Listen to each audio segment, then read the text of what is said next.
So David, good morning. Thank Good you morning. so much for agreeing to come and have a chat. I'd like to talk to you about what Dulsco's doing and obviously about your sustainability journey with the company. Sure. But tell me a little bit more about how you personally got involved with sustainability. What's been your journey so far? Look, if I'm really honest, sustainability was something that was happening around me until I really joined Dulsco.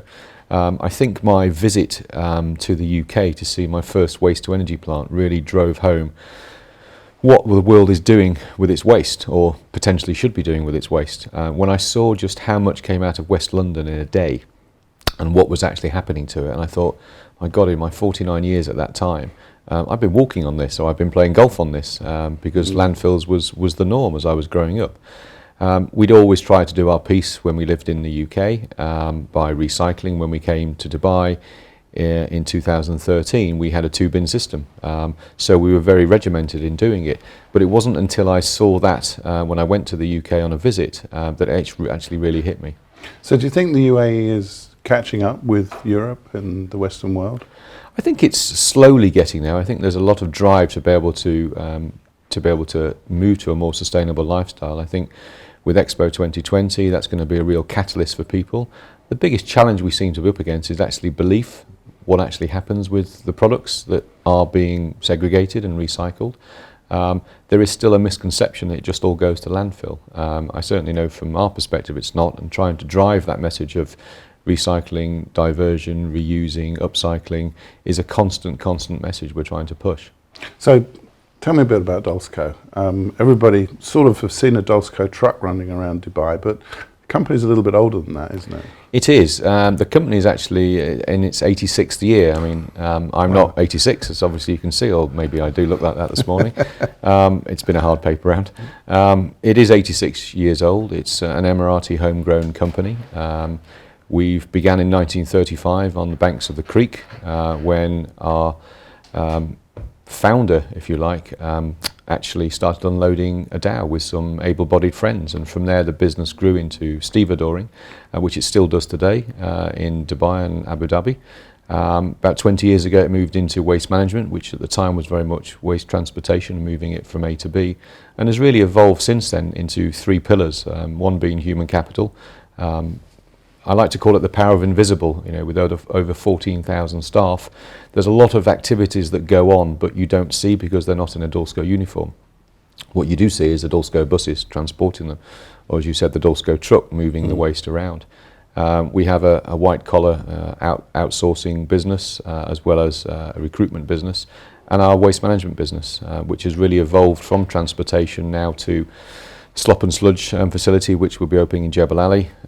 Today our new MRF facility is being unloaded from the containers from Northern Ireland, and that will be commissioned by the end of March. So we'll really have a very large recycling facility, which is much bigger, much quicker than our facility that's currently in Al Quoz. So as you said, a lot of people in Dubai think, although we have segregation in all the supermarkets and you have aluminium, plastic and paper segregated, at the refuse collection stage, most people think that all just gets consolidated and then dumped somewhere. What does happen to it? So depending on the fraction, I think the key is having a clean fraction. So we operate a dry mixed recyclables facility. So we segregate at source. So where we can split, or the public split that product into recycled fractions, we then take that multi-stages further. So your paper gets segregated into paper, there's white paper, there's coloured paper, and that is a commodity. It's a valuable commodity. Some of the mixed paper, we're actually building a paper pulp facility which will be finished by the end of April, which will turn back into products to be able to use in the medical, the egg trade and the F&B trade. So you really are using a full circular economy of waste paper. The card gets traded and gets then turned back into new card, used in packaging industries, etc., in different parts of the world. The glass, we turn that, with partners, we turn that back into upcycled products which are used in hotels, in cafes, etc. And the tin cans, they go back through an aluminium process to turn them back into cans again. There's a great deal of work being done by the major brands now in terms of utilising recycled plastic back into the products. And we're really excited about that because it's a commodity that's actually far more expensive to do than the virgin plastic. But the big brands are really committed to doing this because they want to be not just seen to be but actively doing it. But because I have a bunch of people watching this who are interested in the detail of sustainability, how much of that's actually going on here locally in the UAE, and how much of that recycling is involving shipping it all to another country in another part of the world? So here, it's the challenge is getting over to the raw material and the quantity of the raw material that's actually needed. I'm quite pleased with what we're seeing from the big brands that are trying to do it here. The granulation of the product here is in its infancy, but it's starting now to pick up some speed, because as we're able to segregate more and the public's picking up on the practices of segregation, you then create a higher volume, which allows you then to clean, sterilise, granulate, and then have that ready for a third-party producer to make it back into a top of a bottle. So you're starting that percentile. The ultimate aim is to be able to take the whole product and make it out of recycling, but you're into aesthetics, you're into brand, you're into colour, and obviously from a safety point of view as well. And you're very involved, Dulsco, with Expo 2020. How's the waste going to be handled there? So we're really, really excited about Expo. I think it's a great catalyst for the UAE, and in particular to drive the sustainable message. Obviously, it's one of the key pillars, one of the key themes. The operation is going to be highly complex because it's at night. Park operations during the day, there'll be no waste vehicles moving around, as there won't be any delivery vehicles, because we'll have an awful lot of guests walking. I drove through the park last week on the way to meetings, and it's absolutely amazing just what has been completed. And if you've not seen the social media from the visit that happened last week, it is quite incredible.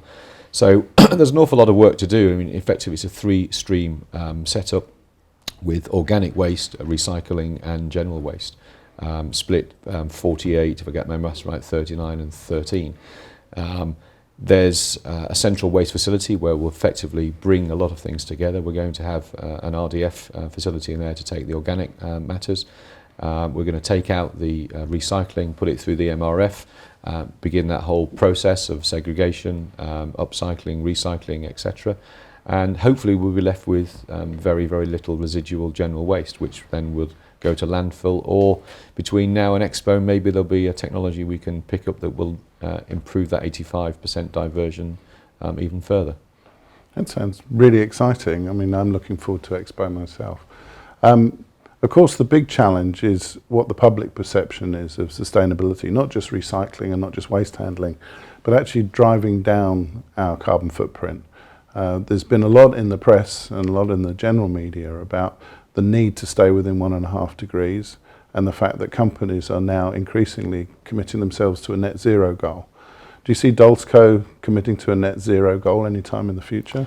I think it's the challenge that every business has is size and scale. We transport a lot of people around, and we can do everything that we can to be able to facilitate that. Our accommodation sites, we've already moved to LED lighting. We've looked to be able to reduce our carbon footprint. It's not a journey we can do instantaneously. It's something that we want to work with partners and suppliers to be able to help us to be able to achieve that.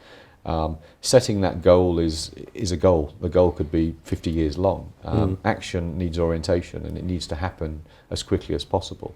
I think, with working with the likes of you and working with others, we're doing a lot more than I think a lot of people are trying to do. But our goal has to be able to make sure that we have a business that's sustainable, both financially and environmentally. The two have to come together, and the two have to work together to be able to achieve it. What do you make of the social movement that's going on at the moment, maybe led by Greta Thunberg and her claims that the house is on fire and we need to stop doing what we're doing immediately and immediately change direction? Look, I think raising the profile of sustainability is great in whatever medium. I think there's a balance to be had in terms of people creating potential concerns and threats and worries. That doesn't override what people are actually doing, because I think if we stop everything immediately, we could have a bigger problem. People stop travelling, people stop flying. There's a whole commercial entity that makes the world tick, whether that's produce moving around. And I think we need to be mindful of that. There has to be a balance, and the balance has to be struck and understood. there's been a lot of activity over many, many years of a movement. I think the movement has gone from, sort of almost materialistic and driving it and shouting for the rooftops to a quiet, sustained movement that actually brings about change through positive reinforcement rather than negative reinforcement. I think what she's doing a fantastic job of highlighting it to a younger generation as well, and those are the catalysts that will drive that change onwards and upwards. Do you think we need different government policies here in order to fully support the needs to get to less than 1.5 degrees temperature rise? Look, I think we've got the Vision 2021. That's helping. I think the style and approach of what is put in policy and its adoption by businesses, by individuals, remains a challenge, because there has to be a belief in what it's for. I think there's the carrot and the stick. We haven't yet got to the stick. I think the stick is going to have to come to be able to help drive change. I hope that when landfill fees comes in, it really does force people to actually make a difference and make a change. I love the natural environment of the desert. I think it's phenomenal. I detest what people do when they leave their rubbish, and I'm like you. When we go out to the desert, we take 3 bin liners, obviously biodegradable bin liners, and we pick up as much as we can. We're just a very, very small footprint, and I think it's very sad that there is not enough, stick to stop people from doing that. You can't police the thing the whole time. And when I say police, I don't mean the physical police, but you can't actually see what is actually going on, and that's wrong. And we need to change that mindset. When you look into the future, how do you think it's going to go for our kids and their kids?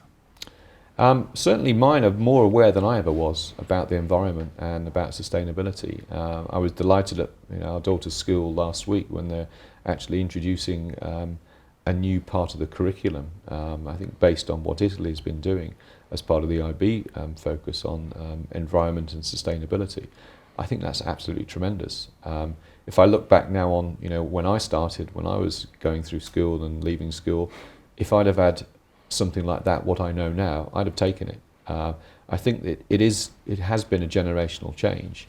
There are people of different age groups that have always been very committed to the environment and committed to a green and sustainable lifestyle. But I think the youth are doing even more. They're looking at apparel of what they're wearing. They're looking at how they consume food, the whole waste. And people talk about, what do we do with the waste? Well, the first thing to do is not to create it in the first place. And I think that's a big challenge of a generation that's perhaps the one below us, but the one above the children. And the children are far more aware. They're far more aware of excess than I think we ever were. Is there anything that you hope for, anything that you dream of when it comes to sustainability? What would you, if I gave you a magic wand, what would you want? Look, I think, sustainability goes beyond what I think people's perception is, which is, how do we recycle and what do we do with products? For me, I think everybody should have the ability to get to clean water. I think, the goal of giving everybody a chance to actually live sustainably through what is a natural resource in, most of the world, but challenged in other parts of the world, to be able to have, a lifestyle that allows them to live sustainably through water, through food. And I think if we could help with that around the planet, then I think we'd have a planet that we could live with rather than fight against. And that seems to be, for me, one of the biggest challenges.